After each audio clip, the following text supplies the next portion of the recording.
Hello and welcome back to these odd reviews I'm making. This time, Godzilla Minus One. Finally got to watch it. Yeah, late as always. Well, most of the time anyway. Admittedly, before we go in depth to that movie, I want to quickly share my thoughts on Monarch Legacy of Monsters, because I wanted to review that episode by episode, but even though I have Apple TV, it's only on Apple TV Plus, and I only got access to the first two episodes. Well, first one on Apple TV for free, and the second one I managed to find somewhere else. Overall, those episodes look promising.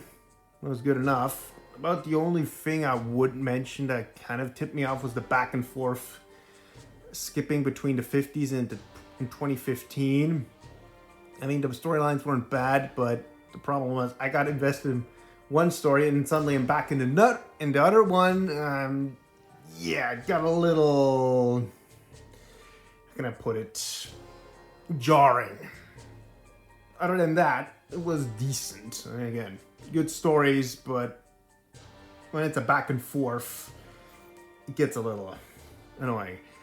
And I got to also finally see the trailer for Godzilla X Kong: The New Empire, which looked promising enough. At this point, I have nothing really bad to say. I kind of regret watching that video, which probably spoiled the plot up to this point, but who knows? Maybe there'll be a few surprises.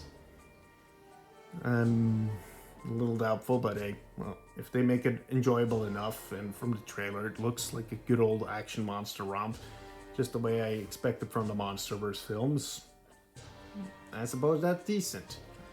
Anyway, enough beating around the bush. The reason this video is even made, and why this particular assortment of figures is, you guessed it, Takashi Yamazaki's Godzilla Minus One. That first Japanese Godzilla movie by Toho, which has seen a widespread release outside of Japan in a pretty long time. Yeah, that's impressive enough, I guess. But what about the movie? What the hell did I think about it? Did I think it was overrated? Was it as pretentious like Resurgence, Resurgence, the Polygon Trilogy, and Singular Point? Or was it actually a genuine masterpiece? Well, let's say it's definitely more on the latter. The only few flaws I could name would maybe be that Godzilla had a bit of a janky walk. Like a...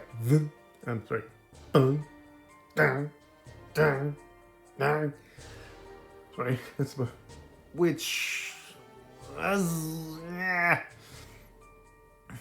little odd to look at, but it didn't take me out of the movie, thank goodness. And then there's maybe the fact that after our first look at him, like minor spoiler, after the Odo Island incident, the first act felt a bit more like it overindulged in the montage technique, I think. And could they have done a little bit more, like more in depth? Because the characters are likable. That's a plus. So I wouldn't have minded to see actually more scenes of Shikimisha. Now, what's her name again? Was it Nokiko? Sorry, I know Akiko's name. Yeah, sorry. I'm kind of getting bad with names now. My bad. Either way, those scenes, I wouldn't have minded staying a little longer on those. I mean, obviously not so much that it feels like the rest of the movie's rushed. But here they went by a little bit longer, quicker than I expected, but that was only really in the beginning, so I can forgive it for that.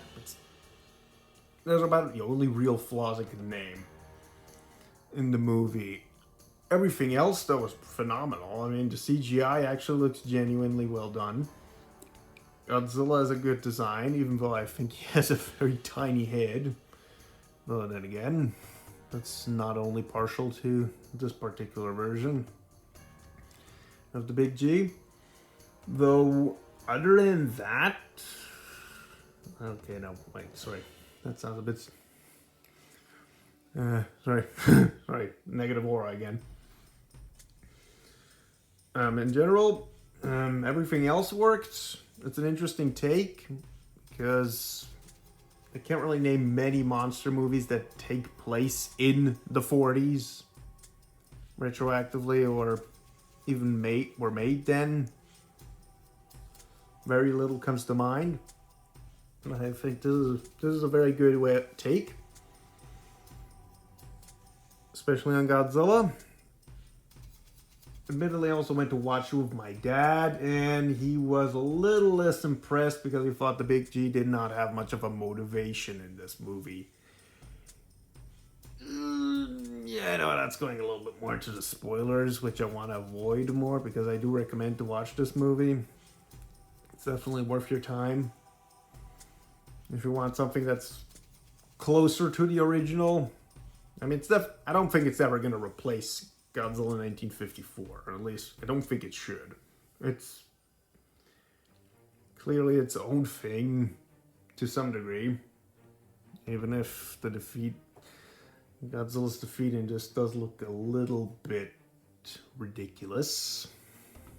I won't give away too much, but other than that, those scenes, it was still satisfying to. It ended on a satisfying note. But I think what I could have to say, this movie puts heavy emphasis on the pathos more so than the logos. So yeah, there are some plot holes in this movie. I mean, right now I don't mind. Maybe in a few years, maybe after a few watchings, would really imply that there could have been a few improvements made. But really, that would be too nitpicky even for me. But in general, I'd say this is a good movie. It's definitely the best Reiwa Godzilla I've seen so far. Technically, for best out of the two Reiwa entries we've gotten, because whether you want to believe it or not, Godzilla Resurgence and the Polygon Trilogy did technically still happen in the Heisei era of Japan. Very late Heisei, but still. And Singular Point and -1 are actually technically the first Reiwa Godzillas. But let's split hairs. Either way, the point is, it's a good movie. It's not overrated. I didn't actually watch really any reviews except for the Omniviewer, but he kept it spoiler free, so I did not have too much of a clouded opinion, if you get. Or don't cover it before I see it. Cover it. Feel free to correct me on that in the comments. But other than this, I think I've said my piece. I give this movie a 9 out of 10. It's a well-made movie. I recommend it to watch again, as I mentioned. I was lucky to even find it in the Swiss theater at all, because I don't think that ever happened with Godzilla Resurgence way back in 2016. But either way, I'm glad I saw it. It's worth a watch. And I better shut up now before I start repeating myself. So yeah, until next time, whatever I have to offer. Maybe one day I will can give you a proper review of Monarch Legacy of Monsters. We shall see. But until something like that happens, or whatever other project I can put on my channel, I will see you in the next video. Cheerio.